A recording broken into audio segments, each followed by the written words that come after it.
जय श्री कृष्णा दोस्तों। गणेश चतुर्थी की 4 पौराणिक एवं प्रचलित कहानियाँ, जिसे सुनने से दूर होंगे सारे संकट और मिलेगा अपार सुख। पहली कथा। पौराणिक एवं प्रचलित श्री गणेश कथा के अनुसार एक बार देवता कई विपदाओं से घिर गए थे। तब वह मदद मांगने भगवान शिव के पास आए। उस समय शिव के साथ कार्तिकेय तथा गणेश जी भी बैठे थे। देवताओं की बात सुनकर शिव जी ने कार्तिकेय व गणेश जी से पूछा कि तुम में से कौन देवताओं के कष्टों का निवारण कर सकता है। तब कार्तिकेय व गणेश जी दोनों ने ही स्वयं को इस कार्य के लिए सक्षम बताया। इस पर भगवान शिव ने दोनों की परीक्षा लेते हुए कहा कि तुम दोनों में से जो सबसे पहले पृथ्वी की परिक्रमा करके आएगा वही देवताओं की मदद करने जाएगा। भगवान शिव के मुख से यह वचन सुनते ही कार्तिकेय अपने वाहन मोर पर बैठकर पृथ्वी की परिक्रमा के लिए निकल गए। परंतु गणेश जी सोच में पड़ गए कि वह चूहे के ऊपर चढ़कर सारी पृथ्वी की परिक्रमा करेंगे तो इस कार्य में उन्हें बहुत समय लग जाएगा। तभी उन्हें एक उपाय सूझा। गणेश जी अपने स्थान से उठे और अपने माता पिता की 7 बार परिक्रमा करके वापस बैठ गए। परिक्रमा करके लौटने पर कार्तिकेय स्वयं को विजेता बताने लगे। तब शिव जी ने श्री गणेश जी से पृथ्वी की परिक्रमा न करने का कारण पूछा। तब गणेश जी ने कहा, माता पिता के चरणों में ही समस्त लोक है। यह सुनकर भगवान शिव ने गणेश जी को देवताओं के संकट दूर करने के लिए आज्ञा दी। इस प्रकार भगवान शिव ने गणेश जी को आशीर्वाद दिया कि चतुर्थी के दिन जो तुम्हारा पूजन करेगा और रात्रि में चंद्रमा को अर्घ देगा उसके तीनों ताप यानी दैहिक ताप, दैविक ताप तथा बौद्धिक ताप दूर होंगे। इस व्रत को करने से व्रतधारी के सभी तरह के दुख दूर होंगे और उसी जीवन के भौतिक सुखों की प्राप्ति होगी। चारों तरफ से मनुष्य की सुख समृद्धि बढ़ेगी। पुत्र पौत्रादि धन ऐश्वर्य की कमी नहीं रहेगी। गणेश चतुर्थी की दूसरी कथा। एक समय की बात है, राजा हरिश्चंद्र के राज्य में एक कुम्हार था। वह मिट्टी के बर्तन बनाता था, लेकिन वे कच्चे रह जाते थे। एक पुजारी की सलाह पर उसने इस समस्या को दूर करने के लिए एक छोटे बालक को मिट्टी के बर्तन के साथ आवा में डाल दिया। उस दिन संकष्टी चतुर्थी का दिन था। उस बच्चे की माँ अपने बेटे के लिए परेशान थी। उसने गणेश जी को बेटे की कुशलता की प्रार्थना की। दूसरे दिन जब कुम्हार ने सुबह उठकर देखा तो आवा में उसके बर्तन तो पक गए थे, लेकिन बच्चे का बाल बांका भी नहीं हुआ था। वो डर गया और राजा के दरबार में जाकर सारी घटना बताई। इसके बाद राजा ने उस बच्चे और उसकी माँ को बुलवाया तो माँ ने सभी तरह के विघ्न को दूर करने वाले संकष्टी चतुर्थी का वर्णन किया। इस घटना के बाद से महिलाएं संतान और परिवार के सौभाग्य के लिए संकष्टी चतुर्थी का व्रत करती है। तीसरी कथा।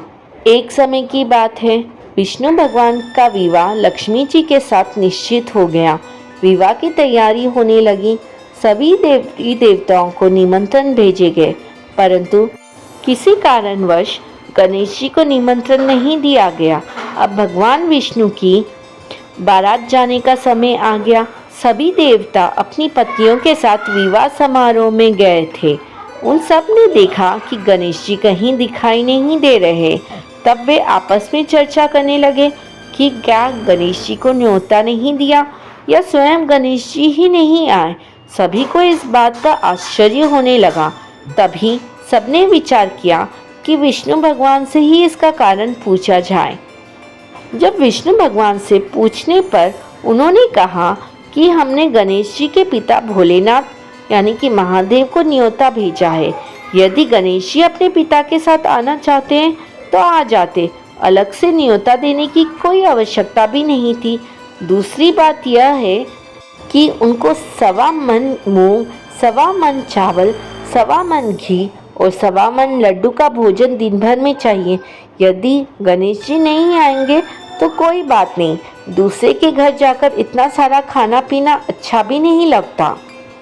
इतनी वार्ता कर ही रहे थे कि किसी एक ने सुझाव दिया, यदि गणेश जी आ भी जाएं तो उनको द्वारपाल बनाकर बैठा देंगे कि आप घर की याद रखना, आप तो चूहे पर बैठकर धीरे धीरे चलोगे तो बारात से बहुत पीछे रह जाओगे। यह सुझाव भी सबको पसंद आ गया, तो विष्णु भगवान ने भी अपनी सहमति दे दी। होना क्या था, इतने में गणेश जी वहां आ पहुंचे और उन्हें समझा बुझाकर घर की रखवाली करने बैठा दिया। बारात चल दी।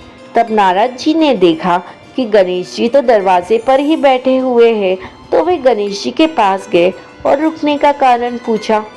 गणेश जी कहने लगे कि विष्णु भगवान ने मेरा बहुत अपमान किया है। नारद जी ने कहा कि आप अपनी मूषक सेना को आगे भेज दे तो वो रास्ता खोद देगी, जिससे उनके वाहन धरती में धंस जाएंगे। तब आपको सम्मान पूर्वक बुलाना पड़ेगा उन्हें। अब तो गणेश जी ने अपने मूषक सेना जल्दी से आगे भेज दी और सेना ने जमीन पोली कर दी। जब बारात वहां से निकली तो रथों के पहिए धरती में धंस गए। लाख कोशिश करे परंतु पहिए नहीं निकले। सभी ने अपने अपने उपाय किए परंतु पहिए तो नहीं निकले, बल्कि जगह जगह से टूट गए। किसी की समझ में नहीं आ रहा था कि अब क्या किया जाए। तब तो नारद जी ने कहा, आप लोगों ने गणेश जी का अपमान करके अच्छा नहीं किया। यदि उन्हें मनाकर लाया जाए तो आपका कार्य सिद्ध हो सकता है और यह संकट टल सकता है। शंकर भगवान ने अपने दूत नंदी को भेजा और वे गणेश जी को लेकर आए। गणेश जी का आदर सम्मान के साथ पूजन किया। तब कहीं रथ के पहिए निकले। अब रथ के पहिए निकल तो गए लेकिन वे टूट फूट गए, तो उन्हें सुधारे कौन। पास के खेतों में खाती काम कर रहा था, उसे बुलाया गया। खाती अपना कार्य करने से पहले श्री गणेशाय नमः कहकर गणेश जी की वंदना मन ही मन करने लगा। देखते ही देखते खाती ने सभी पहियों को ठीक कर दिया। तब खाती कहने लगा कि हे देवताओं, आपने सर्वप्रथम गणेश जी को नहीं मनाया होगा और ना ही उनकी पूजन की होगी, इसलिए तो आपके साथ यह संकट आया है। हम तो मूर्ख अज्ञानी हैं, फिर भी पहले गणेश जी को पूजते हैं, उनका ध्यान करते हैं। आप लोग तो देवतागण हैं, फिर भी आप भगवान गणेश जी को कैसे भूल गए। अब आप लोग भगवान श्री गणेश जी की जय बोलकर जाएं तो आपके सब काम बन जाएंगे और कोई संकट भी नहीं आएगा। ऐसा कहते हुए बारात वहां से चल दी और विष्णु भगवान को लक्ष्मी जी के साथ विवाह संपन्न करा के सभी सकुशल घर लौट आए। हे गणेश जी महाराज, आपने विष्णु जी को जैसे कारज सारियो ऐसे कारज सबको सिद्ध कर जो। बोलो गजानन भगवान की जय। चौथी कथा। श्री गणेश चतुर्थी व्रत की पौराणिक कथा के अनुसार एक बार भगवान शिव तथा माता पार्वती नर्मदा नदी के किनारे बैठे थे। वहां माता पार्वती ने भगवान शिव से समय व्यतीत करने के लिए चौपड़ खेलने को कहा। शिव चौपड़ खेलने के लिए तैयार हो गए, परंतु इस खेल में हार जीत का फैसला कौन करेगा, यह प्रश्न उनके समक्ष उठा। तो भगवान शिव ने कुछ तिनके एकत्रित कर उसका एक पुतला बनाकर उसकी प्राण प्रतिष्ठा कर दी और पुतले से कहा, बेटा, हम चौपड़ खेलना चाहते हैं, परंतु हमारी हार जीत का फैसला करने वाला कोई नहीं है, इसलिए तुम बताना कि हम दोनों में से कौन हारा और कौन जीता। उसके बाद भगवान शिव और माता पार्वती का चौपड़ खेल शुरू हो गया। यह खेल 3 बार खेला गया और संयोग से तीनों बार माता पार्वती ही जीत गई। खेल समाप्त होने के बाद बालक से हार जीत का फैसला करने के लिए कहा गया, तो उस बालक ने महादेव को विजयी बताया। यह सुनकर माता पार्वती क्रोधित हो गई और क्रोध में उन्होंने बालक को लंगड़ा होने का, कीचड़ में पड़े रहने का श्राप दे दिया। बालक ने माता पार्वती से माफ़ी मांगी और कहा कि यह मुझसे अज्ञानतावश ऐसा हुआ है, मैंने किसी द्वेष भाव से ऐसा नहीं किया। बालक द्वारा क्षमा मांगने पर माता ने कहा, यहाँ गणेश पूजन के लिए नाग कन्याएं आएंगी। उनके कहे अनुसार तुम गणेश जी का व्रत करो, ऐसा करने से तुम मुझे प्राप्त करोगे। यह कहकर माता पार्वती शिव के साथ कैलाश पर्वत पर चली गई। 1 वर्ष के बाद उस स्थान पर नाग कन्याएं आई। तब नाग कन्याओं से श्री गणेश जी के व्रत की विधि मालूम करने पर उस बालक ने 21 दिन लगातार गणेश जी का व्रत किया। उसकी श्रद्धा से गणेश जी प्रसन्न हुए। उन्होंने बालक को मनोवांछित फल मांगने को कहा।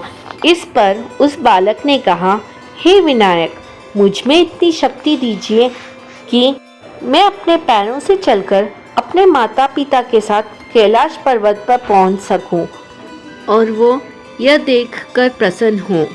तब बालक को वरदान देकर गणेश जी अंतर्ध्यान हो गए। इसके बाद वह बालक कैलाश पर्वत पर पहुंचने पर अपनी कथा उसने भगवान शिव को सुनाई। चौपड़ वाले दिन से माता पार्वती शिव जी से विमुख हो गई थी। अतः देवी के रुष्ट होने पर भगवान शिव ने बालक के बताए अनुसार 21 दिन तक श्री गणेश जी का व्रत किया। इस व्रत के प्रभाव से माता पार्वती के मन में भगवान शिव के लिए जो नाराजगी थी वो समाप्त हो गई। तब यह व्रत विधि भगवान शंकर ने माता पार्वती को बताई। यह सुनकर माता पार्वती के मन में भी अपने पुत्र कार्तिकेय से मिलने की इच्छा जागृत हुई। तब माता पार्वती ने भी 21 दिन तक श्री गणेश जी का व्रत किया तथा दूर्वा, फूल और लड्डुओं से गणेश जी का पूजन अर्चन किया। व्रत के 21वें दिन कार्तिकेय स्वयं माता पार्वती जी से जा मिले। उस दिन से श्री गणेश चतुर्थी का यह व्रत समस्त मनोकामनाओं को पूर्ण करने वाला माना जाने लगा। इस व्रत को करने से मनुष्य के सारे कष्ट दूर होकर मनुष्य को समस्त सुख सुविधाएं प्राप्त होती है। जय श्री कृष्ण। राधे राधे।